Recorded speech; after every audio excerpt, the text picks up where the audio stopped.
প্রথম চান্সে যদি জান্নাতে যেতে চান, জাহান্নামের কোন স্পর্শ ছাড়া যদি জান্নাতে যেতে চান, তাহলে এই 16 বদঅভ্যাস থেকে, 16টি অপরাধ থেকে নিজেকে বাঁচাবার চেষ্টা করতে হবে। নাম্বার 1, যাদের মধ্যে ঈমান নাই তারা জান্নাতে যেতে পারবে না। দ্বিতীয় সবচেয়ে বড় বাধা হলো আত্মীয়তার সম্পর্ক ছিন্ন করা। আত্মীয়তার সম্পর্ক ছিন্নকারী সে জান্নাতে যেতে পারবে না। তৃতীয় বড় বাধা হলো যারা চগলখড়ি বদঅভ্যাস আছে, এই রোগটা।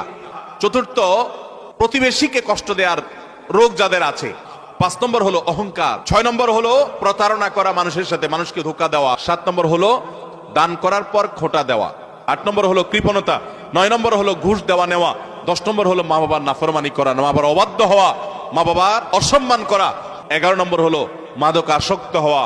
12 নম্বর হলো হারাম উপার্জন দ্বারা, হারাম খাদ্য দ্বারা, পানীয় দ্বারা শরীর গঠন করা। আর 13 নম্বর হলো রূঢ় স্বভাবের হওয়া। 14 নম্বর হলো গণক হওয়া। 15 নম্বর হলো ব্ল্যাক ম্যাজিক করা, ব্ল্যাক ম্যাজিশিয়ান। আর 16 নম্বর হলো সিল্কের পোশাক পরা।